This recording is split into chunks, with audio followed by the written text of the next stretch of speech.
Mayor Jim Magee from the city of Glen Eira has been on council for 4 terms now. This is the 4th term and is just commencing his 3rd term as mayor. So firstly, Jim, congratulations. Oh, Chris, thank you very much. It's such an honour and a pleasure to be the mayor of such a great city.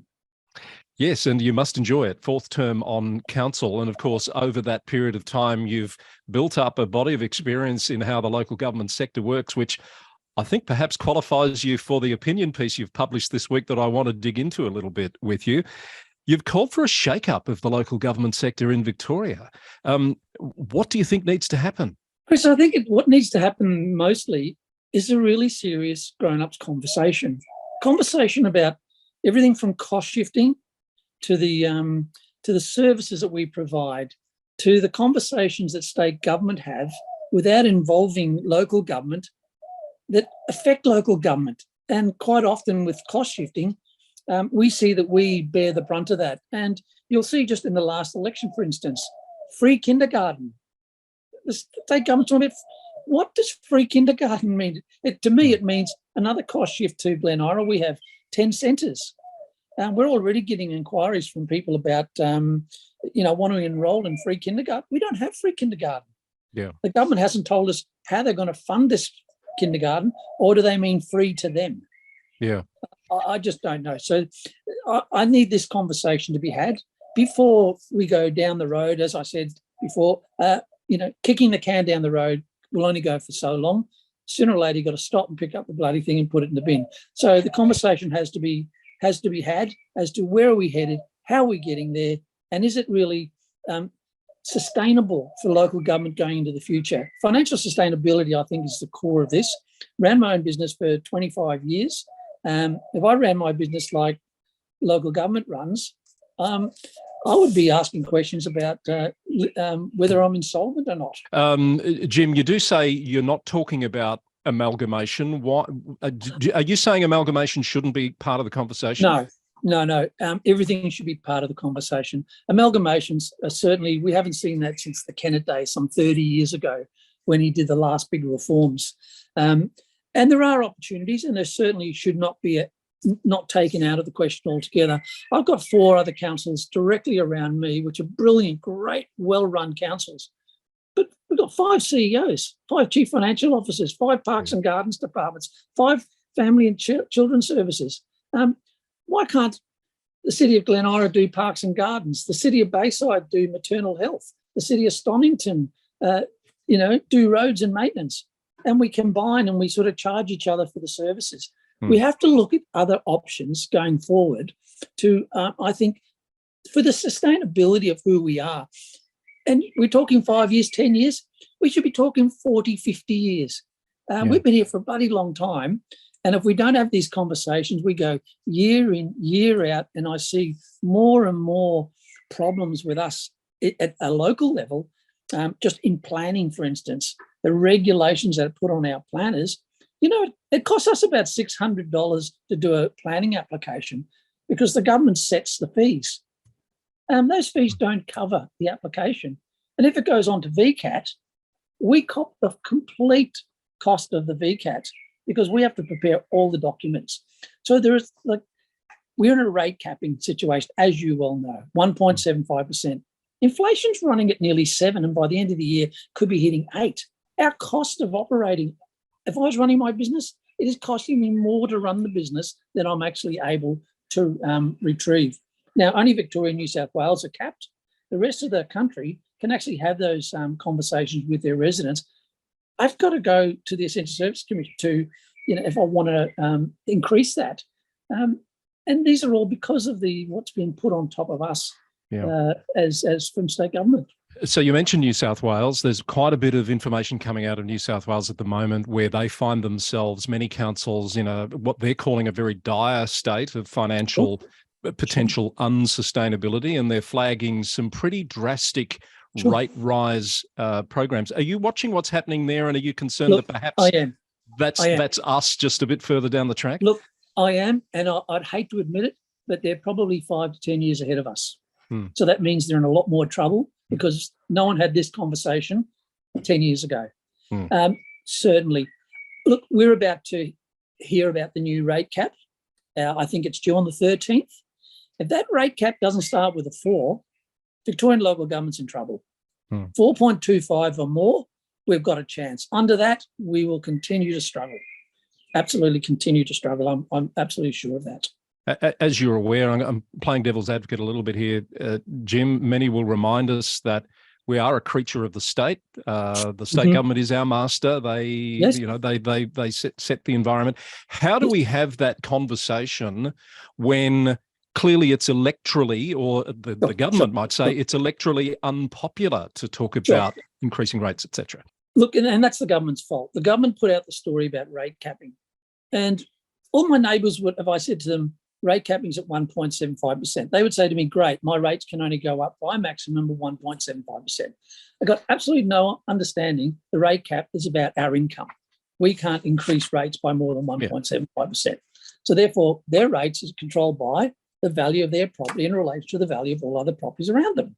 So unless everybody's property value goes up at the same rate, then that's the only way everyone will get 1.75%.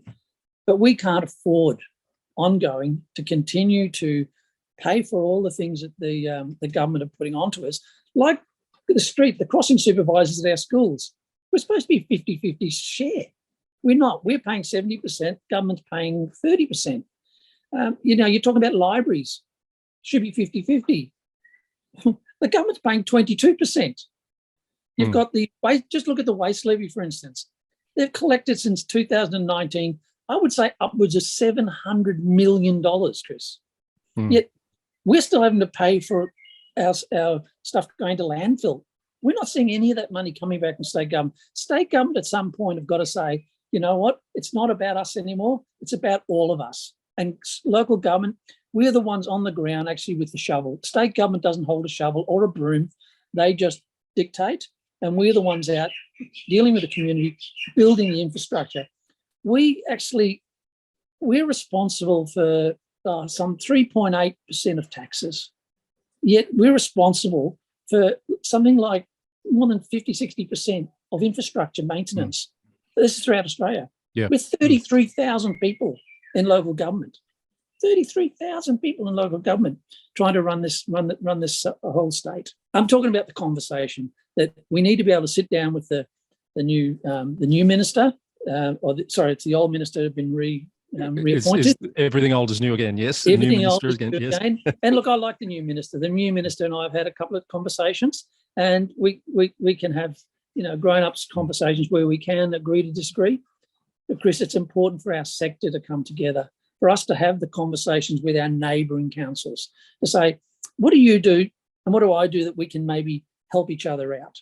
Do you see that your colleagues are prepared to join in that conversation, or is there a bit of fear there about speaking up and sticking one's neck out when you don't really control all the factors?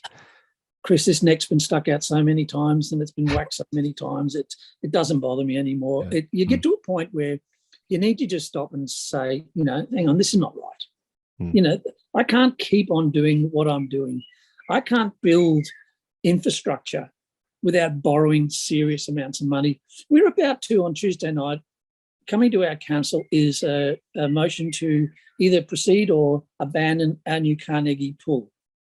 Now, when we started that conversation, there was a heritage issue which held us back. Now, we've been held back about a year. The cost of that is now gone up by many, many millions of dollars. The cost of building concrete, steel, labour is we're having to borrow. Every council's just about having to borrow. And I think it's about nearly 50-50 of the councils that have got debt, they're the ones that don't have debt. For us to go ahead with the Carnegie pool, we will have significant debt. But it's an intergenerational project. It is what councils do. We build infrastructure. Rate caps are set on CPI. CPI's got nothing to do with councils. We don't buy fridges and carpets and food. We buy concrete, we buy steel. That's right. So the conversation is the rate capping model fit for local government? And I'd say, hell no. No way is it known.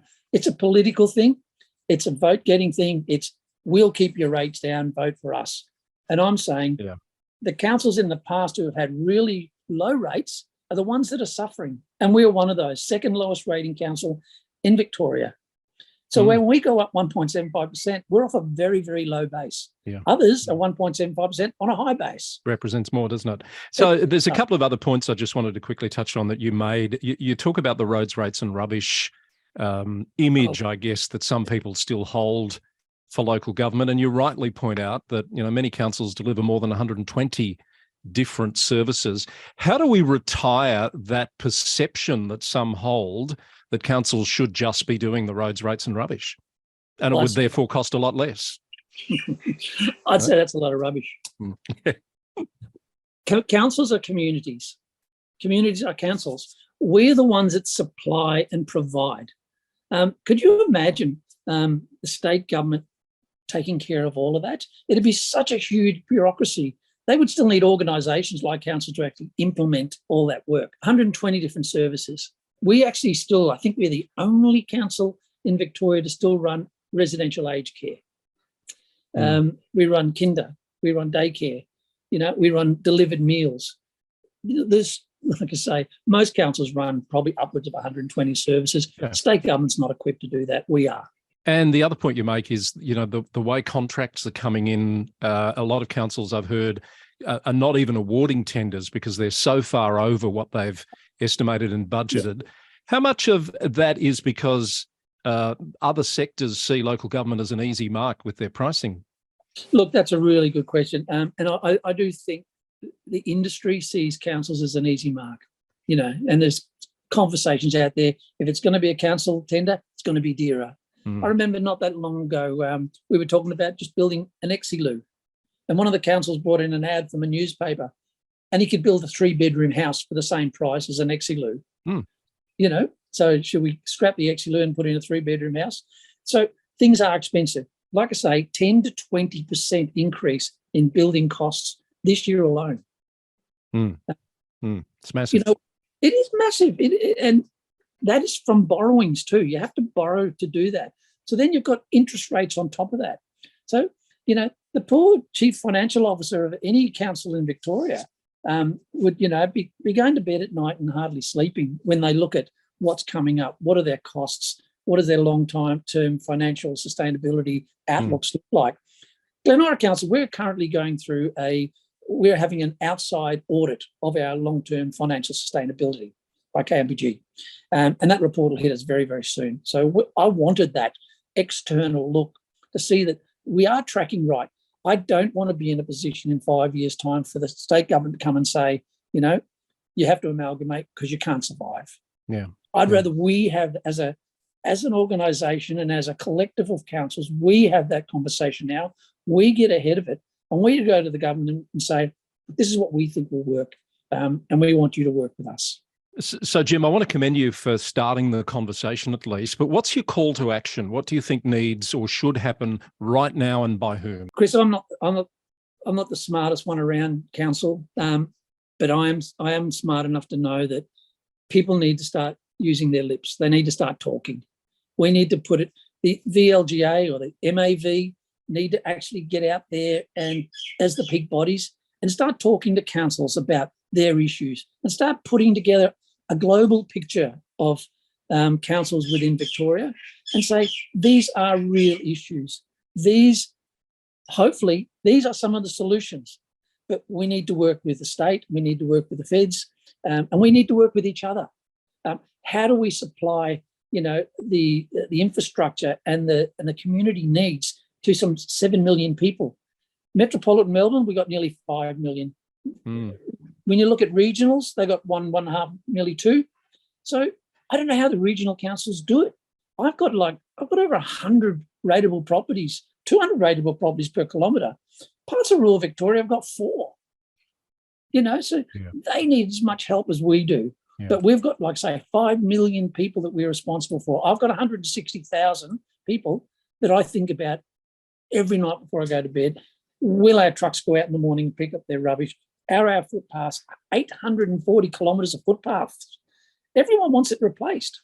How do you do that? Yeah. You know, trees, urban forest, waste, recycling.